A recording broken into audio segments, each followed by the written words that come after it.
ಇನ್ನು 2 ರಾಜ್ಯಗಳ ವಿಧಾನಸಭೆಗೂ ಕೂಡ ಇವತ್ತು ದಿನಾಂಕ ಘೋಷಣೆ ಆಗುತ್ತೆ. ಆರ್ಟಿಕಲ್ 370 ವಿಧಿ ರದ್ದಾದ ಬಳಿಕ ಅಂದರೆ 2014ರಲ್ಲಿ ಚುನಾವಣೆ ಆಗಿದ್ದು ಜಮ್ಮು ಕಾಶ್ಮೀರದಲ್ಲಿ. ಈಗ 2024 10 ವರ್ಷಗಳ ಬಳಿಕ ವಿಧಾನಸಭಾ ಚುನಾವಣೆ ನಡೀತಾ ಇದೆ. ಕಾಶ್ಮೀರದ ಜೊತೆಗೆ ಅಂದರೆ ಜಮ್ಮು ಕಾಶ್ಮೀರದ ಜೊತೆಗೆ ಹರಿಯಾಣ ರಾಜ್ಯಕ್ಕೂ ಕೂಡ ಇವಾಗ ಚುನಾವಣೆ ನಡಿಬೇಕು. ಆ್ಯಕ್ಚುಲಿ ಇನ್ನೂ 2 ರಾಜ್ಯ ಇದೆ, ಮಹಾರಾಷ್ಟ್ರ ಮತ್ತು ಜಾರ್ಖಂಡ್. ಅದ್ರದ್ದು ಸ್ವಲ್ಪ ಡೌಟ್ ಇದೆ, ಅದ್ರ ಬಗ್ಗೆ ಕ್ಲಾರಿಟಿ ಕೊಡ್ತೀವಿ. ಬಟ್ ಈಗ ಸದ್ಯಕ್ಕೆ ಜಮ್ಮು ಕಾಶ್ಮೀರ ನವೆಂಬರ್ 30ರ ಒಳಗಡೆ ಚುನಾವಣೆ ನಡೆಸಿ ಅಂತ ಸುಪ್ರೀಂ ಕೋರ್ಟ್ ಹೇಳಿದೆ. ಒಟ್ಟು ಕ್ಷೇತ್ರಗಳು 90 ಕ್ಷೇತ್ರಗಳು ಬರ್ತವೆ ಜಮ್ಮು ಕಾಶ್ಮೀರದಲ್ಲಿ. ಈ 90 ವಿಧಾನಸಭಾ ಕ್ಷೇತ್ರಗಳಿಗೆ ಚುನಾವಣೆ ನಡೀಬೇಕು. ಮತ್ತು 7 ಹಂತಗಳಲ್ಲಿ ಚುನಾವಣೆ ಮಾಡಬೇಕಾಗಿ ಬರ್ಬೋದು, 6ರಿಂದ 7. ಯಾಕೆಂದರೆ ಸೆಕ್ಯೂರಿಟಿ ಪರ್ಪಸ್ ತುಂಬ ಸೂಕ್ಷ್ಮವಾದ ಪ್ರದೇಶ. ಅಲ್ಲಿ ಚುನಾವಣೆಗಳು ನಡೆದಾಗ ಏನೇನೆಲ್ಲ ಬೂತ್ ಕ್ಯಾಪ್ಚರಿಂಗ್ ಆಗುತ್ತೆ ಅಥವಾ EVMಗಳನ್ನ ಹೊತ್ತೊಯ್ತಾರೆ, ಈ ಥರ ಎಲ್ಲ ಗಲಾಟೆಗಳಾಗ್ತಾ ಇತ್ತು ಹಿಂದೆ ಎಲ್ಲ. ಹಾಗಾಗಿ ಸಾಕಷ್ಟು ಭದ್ರತೆಯನ್ನು ಮಾಡಿಕೊಂಡು ನಿಧಾನಕ್ಕೆ 90 ಕ್ಷೇತ್ರಗಳಲ್ಲಿ 7 ಹಂತದಲ್ಲಿ ಚುನಾವಣೆ ಮಾಡಬಹುದು ಅನ್ನುವಂತಹ ಒಂದು ನಿರೀಕ್ಷೆ ಇದೆ.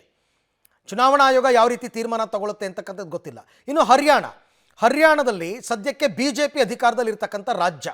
ಒಟ್ಟು 90 ಕ್ಷೇತ್ರಗಳು ಬರುತ್ತೆ. ಹರಿಯಾಣದಲ್ಲಿ ಸ್ವಲ್ಪ ನಕ್ಸಲ್ ಪ್ರಾಬ್ಲಮ್ ಇದ್ದರೆ 2 ಹಂತ ಮಾಡಬಹುದು.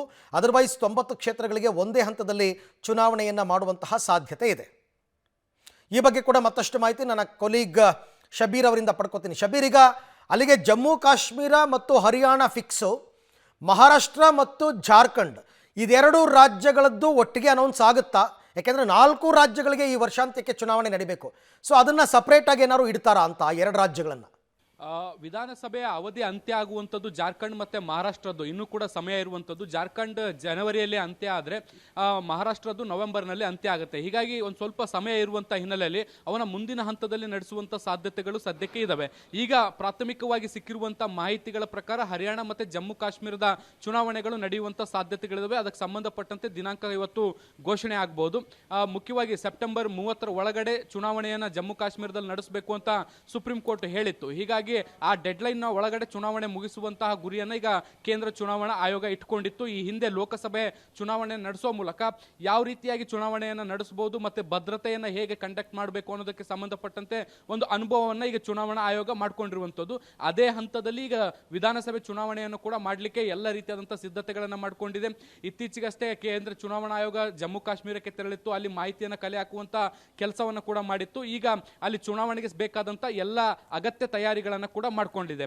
ಇನ್ನು ಹರಿಯಾಣದಲ್ಲೂ ಕೂಡ ಮುಂದಿನ ತಿಂಗಳ ಅಂತ್ಯಕ್ಕೆ ಅಲ್ಲೂ ಕೂಡ ವಿಧಾನಸಭೆ ಅವಧಿ ಅಂತ್ಯ ಆಗ್ತಾ ಇರುವಂತಹ ಹಿನ್ನೆಲೆಯಲ್ಲಿ ಅದಕ್ಕೂ ಕೂಡ ಚುನಾವಣೆಯನ್ನು ಘೋಷಣೆ ಮಾಡುವಂತಹ ಸಾಧ್ಯತೆಗಳಿದ್ದಾವೆ. ಈ 2 ರಾಜ್ಯಗಳಿಗೂ ಕೂಡ ಮೊದಲ ಹಂತದಲ್ಲಿ ಚುನಾವಣೆಗಳು ನಡೆಯುವಂತಹ ಸಾಧ್ಯತೆಗಳನ್ನು ನಾವು ನಿರೀಕ್ಷೆ ಮಾಡಬಹುದು. ಅರವಿಂದ್, ಓಕೆ, ಥ್ಯಾಂಕ್ ಯು ತಮ್ಮೆಲ್ಲ ಮಾಹಿತಿಗೆ ಶಬೀರ್, ಧನ್ಯವಾದ. ಸೊ ಒಟ್ಟು 2 ರಾಜ್ಯಗಳಂತೂ ಫಿಕ್ಸ್ ಅಂತ ಹೇಳ್ತಾ ಇದ್ದಾರೆ. ಬಟ್ ಮಹಾರಾಷ್ಟ್ರ ಮತ್ತು ಜಾರ್ಖಂಡ್ ಇದೆರಡು ರಾಜ್ಯಗಳದ್ದು ನೋಡಬೇಕು ಇವತ್ತು ಎಲ್ಲ ಸೇರಿ ಒಟ್ಟಿಗೆ ಅನೌನ್ಸ್ ಮಾಡ್ತಾರಾ ಇಲ್ವಾ ಅಂತ.